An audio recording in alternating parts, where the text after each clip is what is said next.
الكلام اللي انت بتقوله ده يا حاج. يعني انت عايز تفهمني انك مالكش علاقه بسريه البت سماح ولا مظبط معاها كمان؟ سلام يا باشا. استنى يالا، ما تهدى على نفسك يا يلا، انا معاك مش ضدك. اقعد عود. ما انت برضه يا حاج يعني بتقول اي كلام يعني. سريت ايه ومظبط ايه؟ هو انا ناقص بلاوي؟ يلا انا عايز اقربك وتبقى من رجالتي. انت عارف اللي بيني وبين نعيمه، انا عايزك تخش ما بيننا وتستفاد يا هبل. انا عارف برضه متاكد بعد الجرصه اللي عملتها لك في الشارع انك هتبقى معايا.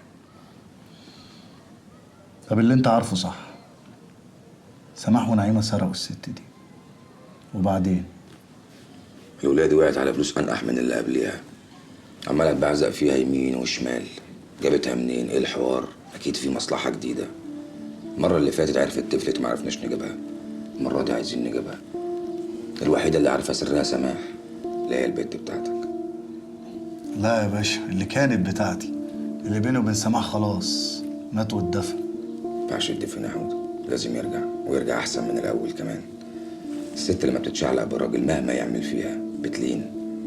انا عدو، لو قلت لها انا عايزك تبقي عيني على نعيمه مش هيحصل. انما انت بقى لو بعت لها الفكره هيبقى ليك الحلاوه. انا عايزك تبقى من رجالتي يا حوده، وانت ما تعرفش بقى اللي بيبقى من رجالتي انا بعمل معاه ايه. اجيبها لك بس بشرط. وشو يا حوده؟ بعد ما تخلص مصلحتك وتعمل اللي انت عايزه تخلصني من البت سماح دي. انا حالف لها وناولها على نية سودا، ومش ههدى ولا ارتاح الا لما اشوفها بتتحرق قدامي.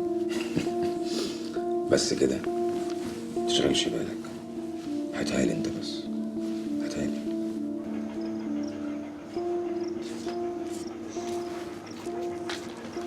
يا نعيمة، ولا هتعرف تعمل حاجة. ما دام الواد عايزها خلاص، بعد شوية هتعرف إن الله حق. وهو مش هيقعد معاها في نفس الشقة، ومش هياخد منها مصروف، هو عنده شقته. دي ست واصلة ودول ناس كبيرة وممكن تأذي البت. لا، هي ست مش وحشة. أنا عاشرت هوانم كتير وعارفة طينة كل واحدة فيهم. هي مش هتأذيها ما دام هو بيحبها، وهو راجل هياخد باله منها. بناتك وانت حرة، بس بصراحة بقى أنا مش مستريح للجوازة دي. بقول لك ايه، ما تقلقنيش. هو عايزها وهي عايزاه وانا عايزاه. هلاقي انضف من دي جوازه فين، ولا احسن من دي جوازه فين؟ براحتك، أنا طالع. اطلع بقى يا اخويا، انت كل شويه تخوفني جاتك نيله. انا ناقصه. انت هتستعبطي علينا يا بت؟ هو انت مش بتحبيه؟ كفايه افوره بقى يا هنا. هو اللي اوله جنان هيبقى اخره عقل. وبعدين امك ما تعرفش اللي فيها، ما تعرفش انها جوازت كيد وانه واخدني عشان يغيظ امه بيا وخلاص. كل اللي شايفاه انه غني وابن ناس وبس. هنا يا حبيبتي، انت اللي تقدري تسوقي الجوازه دي زي ما انت عايزه بالظبط. بقول لك مجنون وعليه طلعات كده زي ما انت شايفه. سوقي. والله يا اختي اللي انا شايفاه ان الجنان ده اهم حاجه في الدنيا. الدنيا ما بقتش ثابته على حال يا هنا، وهو المجنون ده اعقل العاقلين. اوعي ترفسي النعمه برجليكي، استغليها كويس واستمتعي بيها. وبعدين هو قال لك هو مش هيعمل اي حاجه معاكي، هتعيشوا مع بعض زي الاخوات. لو حاول يعمل اي حاجه معاكي غصب عنك انت هتقسمي نصين. معاكي سجاره؟ معايا يا اختي سجاير، بس امك واقفه بره عامله فيها ام العروسه، ممكن تطب في اي وقت. عايزاكي تهدي وتركزي وتشوفي هتعملي ايه. مبروك يا عروسه. الله يبارك فيكي.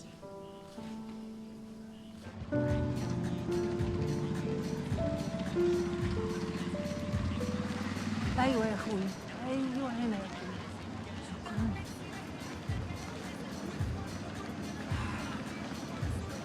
شكرا يا ابني.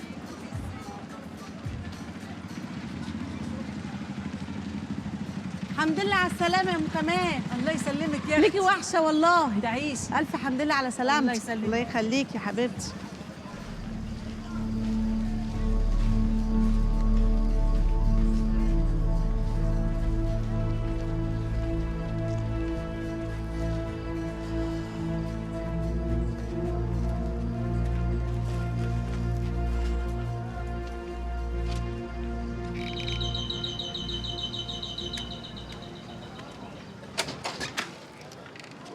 شفتي اللي حصل لي يا نعيمة؟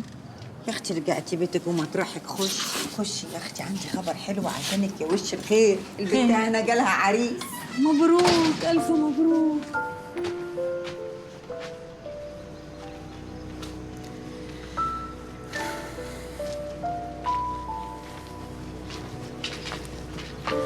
ايه يا سكر؟ البت المفوسه خلاص هتتجوز. يلا، هي حاجه فاتحه بدل الدنيا الغامقه اللي احنا عايشين فيها دي. على رايك. على فكره والله يا كرم انا قلقانه عليها زيك بالظبط. بس الواد مازن ده عنده حق. ايه في الدنيا ده مضمون؟ ايه اللي ممكن يحصل؟ تتجوز وتخلف وبعدين تتطلق؟ عادي. انت عارف انا اعرف كام واحده اتجوزت وخلفت واتطلقت وعايشه بعيالها لوحدها؟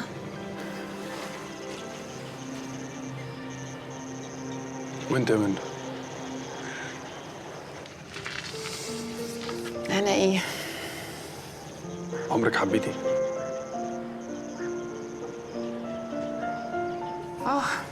حبيت مره بس ما ظبطتش بقى. شكلي انا المنحوسه يا كرم. انت تستاهلي كل حاجه حلوه يا منى. شكرا يا سكر. بس لو تخفي عن نفسك شويه وما تبقيش قافشه طول الوقت هتبقي زي الفل. طب قولي انت بقى ايه؟ هتفضل مقضيها كده من غير شغل ولا مشغله؟ هي كلها شويه وهتلاقي في المشروع. نعيمه برضو ما تقدرش تدور الليله لوحدها، كبير عليها برضو يا منى. مشروع ايه؟ يا وليه انت متاكده من الكلام اللي بتقوليه ده؟ والنعمة زي ما بقولك كده، ده حتى اتدارى مني عشان ما شافوش. طب الراجل نور عايز ايه من زفت الطين حوده؟ لا حوده بيعرف عننا حاجات كتير. بسبب سماح. سماح انت مش هتفهميني ايه اللي حصل؟ جبتي فلوس دي منين؟ مصيبة ايه اللي عملتيها يا نعيم؟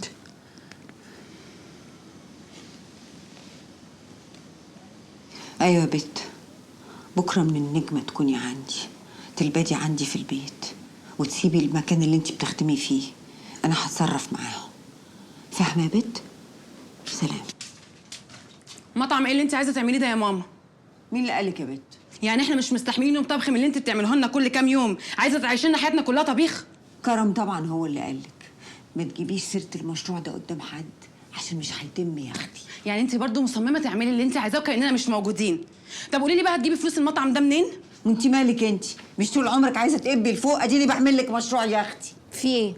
تعالي شوفي يا حبيبه امك عايزه تعمل ايه، ولا تشوفي ليه ما انت ماشيه وسايباني اتعكي لوحدي في العك اللي انا فيه ده.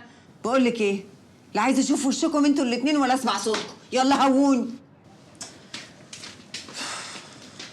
صحيح يا نعيمة، جبتي فلوس مشروع زي ده منين؟ ده احنا كنا بنحط القرش على القرش عشان نسدد فلوس نور. هو انا قاعده في تحقيق يا اختي؟ اقلعي هدمتك ديت وتخمدي جنبي. هو في ايه؟ الله.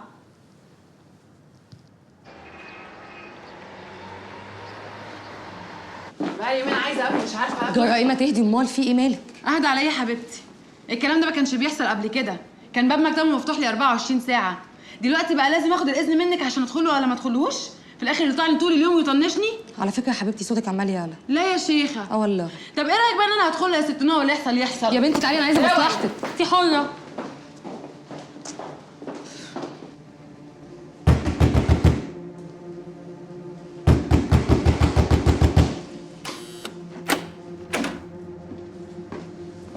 مش الباب ده المفروض يكون مفتوح لي طول الوقت؟ مش هي دي المحاضره اللي انت اديتها لي قبل كده في المكتب ده؟ اعملي المطلوب منك يا منى وهتلاقي كل البيبان متفتحه لك، مش كده؟ اتجننتي؟ ازاي تخبطي عليا بالطريقه دي؟ اتفضلي على مكتبك. هو انت بتهزر يا شريف؟ مستر شريف، انت نسيتي نفسك ولا ايه؟ اتفضلي على مكتبك يا انسه. ليه؟ هو انا اتضحك عليا ولا ايه؟ هو مش المفروض في مشروع بيني وبينك؟ في برنامج المفروض نبقى شغالين عليه دلوقتي؟ فهمني فهمني وهمشي من الشركه، مش هشوف وشي تاني بس هفهم. نوح! نعم.